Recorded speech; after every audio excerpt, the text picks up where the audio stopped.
அழகாக பேசிய ஜெயம் ரவி, அதை கண்டுகொள்ளாத சிவகார்த்திகேயன். நான் இந்த கதையை தெரிஞ்சுக்கிட்ட பிறகு இதை பற்றின நான் எதுவும் ரிசர்ச் பண்ண வேண்டிய அவசியமே இல்லை. ஏன்னா 4 வருஷம் ஒருத்தனா கிட்டத்தட்ட ஒரு டிகிரியே முடிச்சிருக்காங்க. இதில் தலைவர் சொல்கிற மாதிரி சோதனையை சந்திச்சா தாயா சாதனை அப்படின்ற மாதிரி இந்த படம்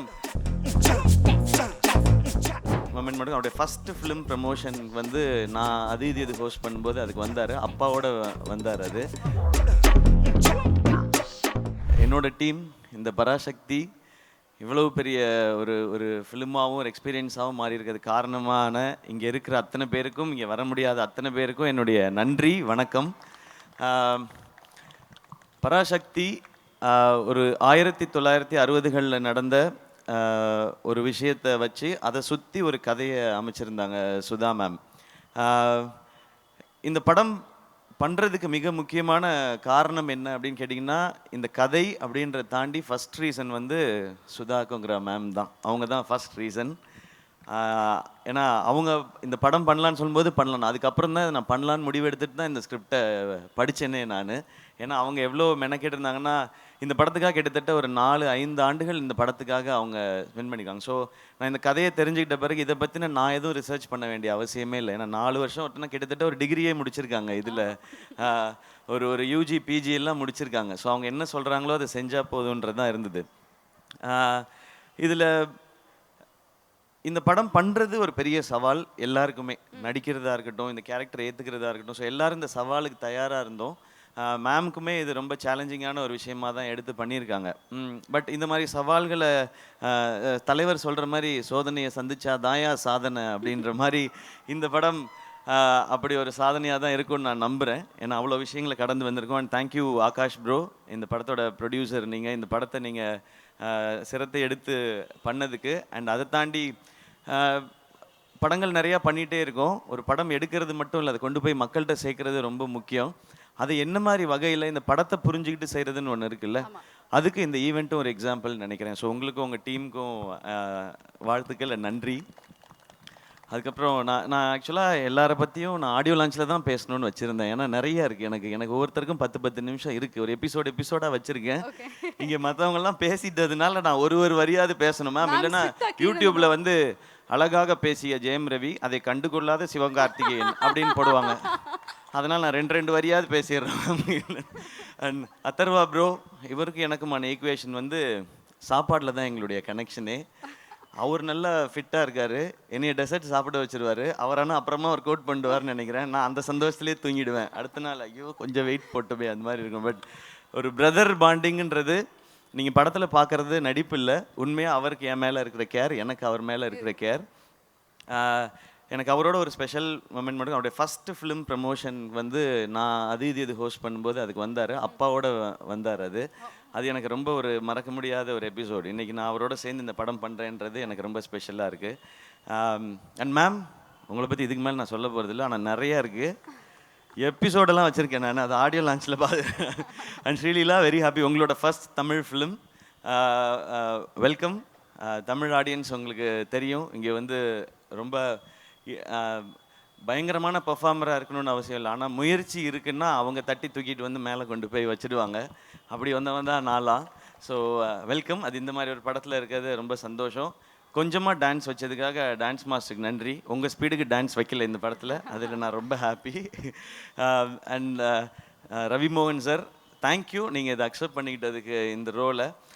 ஒரு ஹீரோ வந்து ஹீரோவாக ஒரு கதை கேட்டு இந்த கதை ஓகே, இந்த கதை இல்லைன்றது டெசிஷன் எடுக்கிறது ரொம்ப ஈஸி. ஆனால் ஹீரோவாக சக்ஸஸ்ஃபுல்லாக இவ்வளோ வருஷம் பண்ணதுக்கப்புறம் வில்லனாக நடிக்கிறதுன்றது அது ரொம்ப ஒரு டஃப்பான ஒரு டெசிஷன் அது. அப்போ அவரை எடுத்து ஓகே சொல்லும்போது நான் நினச்சிக்கிட்டது அதுதான், நீங்கள் படத்தில் தான் வில்லன், எனக்கு நான் காலேஜிலேருந்து பார்த்த ஹீரோ தான் நீங்கள், அப்படி தான் என் செட்டில் இருக்கணும், இந்த படத்தில் இருக்கணுன்றதான் நான் நினச்சது. அது எப்போவுமே அப்படி தான் நினைப்பேன் சார். அதனால தான் நாங்கள் ரவி மோகன்றது தான் ஃபஸ்ட்டு நேம் இருக்கும். இங்கே இருக்கிறதுலே சீனியர் எங்களுக்கு அவர் தான். நீங்கள் தான் பெரியவங்க நீங்கள் அப்படின்னு சொல்லி தான் நாங்கள் பண்ணுவோம்.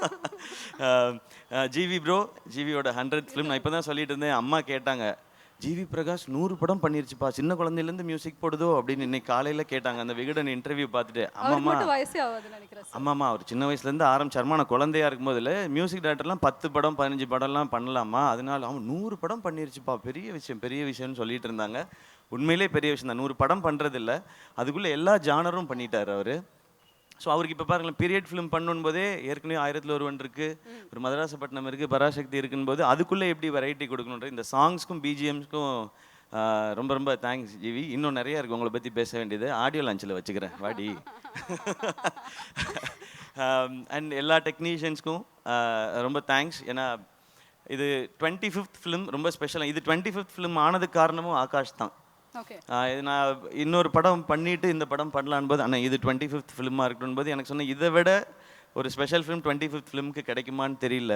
இந்த ஸ்டோரி, இப்படி ஒரு டீம் அண்ட் இந்த டைட்டில். ஸோ இது வந்து அந்த பராசக்தியோட அருள் தான் நினைக்கிறேன் எனக்கு கிடைச்சிருக்குது. ஸோ இதெல்லாம் அமைஞ்சிருக்குன்றது. அண்ட் வேர்ல்ட் ஆஃப் பராசக்தி 1960களுக்கு உங்களை எடுத்துகிட்டு போய் ஒரு 2.5 மணி நேரம் கூட்டிகிட்டு போய் ஒரு 2.5 மணி நேரம் உங்களுக்கு அந்த எக்ஸ்பீரியன்ஸை காட்டுறதுக்கான முயற்சி தான் எல்லாருமே பண்ணியிருக்கோம்.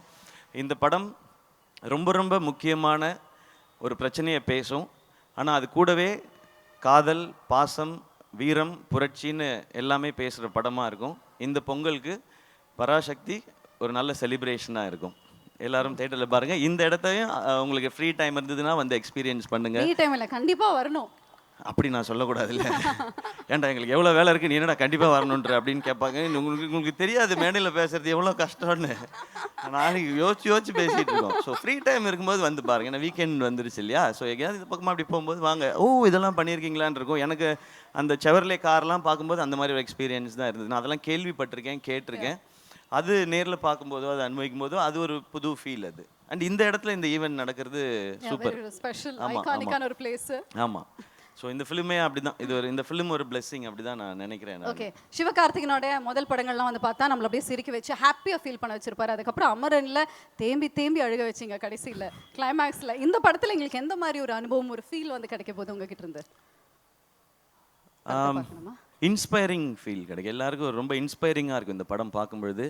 எஸ்பெஷலி இந்த படம் பராசக்தின்றது வந்து ஸ்டூடெண்ட்ஸோட பவர் என்னங்கிறத பேசுகிறது தான் இந்த படம். அந்த பவரை நிச்சயமாக படம் பார்க்கும்போது உணர்வாங்க. ஓகே, எஸ்கே வந்து கண்ட்ரோல் பண்ணி பேசிட்டு இருக்காரு. ஏன்னா மேம் கீழ இருந்து போதும் எஸ்கே நோ அப்படிங்கிற மாதிரி மேம் சொல்லிட்டாங்கன்னா அதை நான் செஞ்சுடுவேன். Okay okay, but I think we have to இப்படிலாம் பண்ணாதீங்க மேம். அப்போ நீங்கள் சொன்னதெல்லாம் செய்யாத மாதிரி இருக்கு.